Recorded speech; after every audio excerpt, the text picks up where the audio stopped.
ሰላም። ሀብታም መሆን ትፈልጋላችሁ? ለጥቂት ወራት ገንዘብ ለማግኘት ብቻ ሳይሆን ነፃነት የሚሰጣችሁን እውነተኛ ሀብት። አብዛኛዎቹ ሰዎች ገንዘብን ያሳድዳሉ፣ ጥቂቶቹ ግን ገንዘብ ራሱ ያሳድዳቸዋል። ሀብት የሚጀምረው ከባንክ ሂሳብ ውስጥ አይደለም፣ ከአእምሮ ውስጥ ነው። ብዙ ሰዎች ሀብታም መሆን የእድል ጉዳይ ነው ብለው ያስባሉ።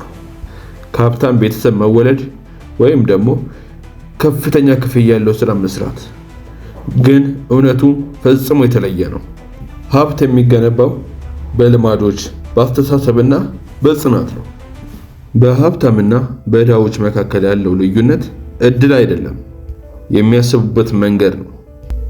ሀብታሞች የገንዘብን ጨዋታ በስትራቴጂ፣ በዓላማና በትዕግስት ይጫወታሉ። ነገር ግን ገንዘብ የሌላቸው ሰዎች በፍርሃት፣ በስሜትና በአጭር ጊዜ ፍላጎት ይጫወታሉ። ስለዚህ በዚህ ቪዲዮ ውስጥ በገንዘብ ብቻ ሳይሆን በአስተሳሰብ ሆነ በህይወት ውስጥ ሀብታም ለመሆን የሚረዳችሁን 7 ሚስጥሮች በዚህ ቪዲዮ እነግራችኋለሁ። አንደኛ፣ ትልቅ ህልም ይኑራችሁ። ሀብታም ለመሆን የመጀመሪያው እርምጃ ከሁኔታዎች በላይ ማሰብ ነው። ገንዘብ የሌላቸው ሰዎች ለመኖር ያልማሉ፣ ሀብታም ሰዎች ግን ለማደግ ያልማሉ።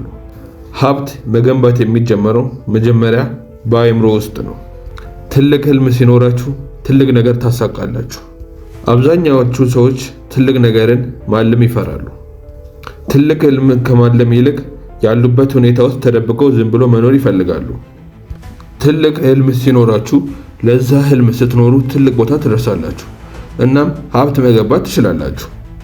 ሁለተኛ፣ ጊዜያችሁን በአግባቡ ተጠቀሙ። ጊዜ ለባለጠጎች እውነተኛ ገንዘብ ነው። ገንዘብን ልታጡና እንደገና ልታገኙ ትችላላችሁ፣ ነገር ግን ጊዜ ካለፈ በኋላ ተመልሶ አይመጣም። ለዚህ ነው ሀብታም ሰዎች ጊዜያቸውን በአግባቡ የሚጠቀሙት።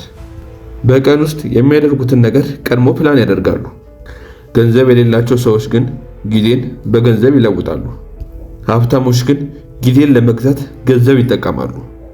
በየቀኑ እራሳችሁን ጠይቁ፣ አሁን የማደርገው ነገር ወደ ግቦቼ ያቀርበኛል ወይስ ወደ ሌላ አቅጣጫ ይወስደኛል?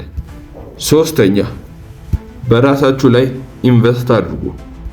በሌላ ነገር ላይ ኢንቨስት ከማድረጋችሁ በፊት በመጀመሪያ እራሳችሁ ላይ ኢንቨስት አድርጉ። እውቀታችሁ ላይ፣ ክህሎታችሁ ላይ እና አስተሳሰባችሁ ላይ ኢንቨስት አድርጉ። የዓለማችን ቁጥር 1 ኢንቨስተር በአንድ ወቅት እስካሁን ካደረኳቸው ኢንቨስትመንቶች ምርጡ ኢንቨስትመንት ራሴ ላይ ነው ያደረኩት ሲል ተናግሯል።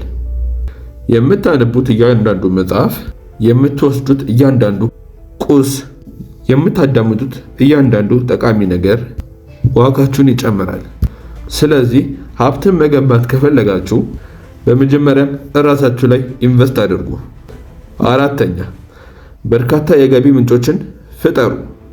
የሀብታም ሰዎች ትልቁ ሚስጥር ይሄ ነው። በአንድ የገቢ ምንጭ ላይ ፈጽሞ አይመሰረቱም፣ በርካታ የገቢ ምንጮችን ይመሰርታሉ።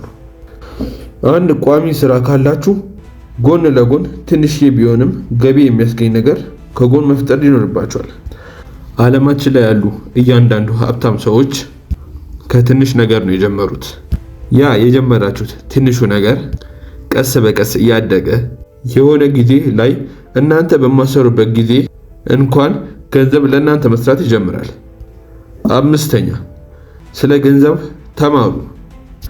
በአሁን ጊዜ አብዛኞቹ ሰዎች በአንድ ስርዓት ውስጥ ተጠምደዋል። ጠንክረው ይሰራሉ፣ ገንዘብ ያገኛሉ፣ ከዚያም ሁሉንም ያጠፋሉ። ነገር ግን ሀብታም ሰዎች ገንዘብን እንደ መሳሪያ ይጠቀማሉ። ገንዘብ እንዴት እንደሚንቀሳቀስ ያጠናሉ። ስለ ንግድ፣ ስለ ኢንቨስትመንቱ፣ ገንዘብ እንዴት እንደሚንቀሳቀስ ይማራሉ።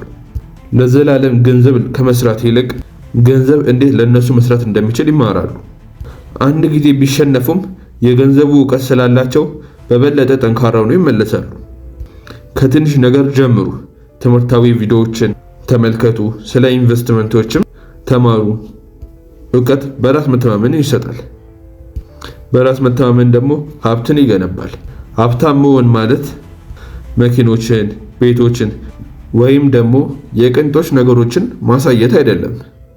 የሚወዱትን ነገር የማድረግና በነፃነት የመኖር ፍላጎት ነው። ዛሬውኑ ጀምሩ፣ ልምዳችሁን ቀይሩ፣ ጊዜያችሁንም ማባከን አቁሙ።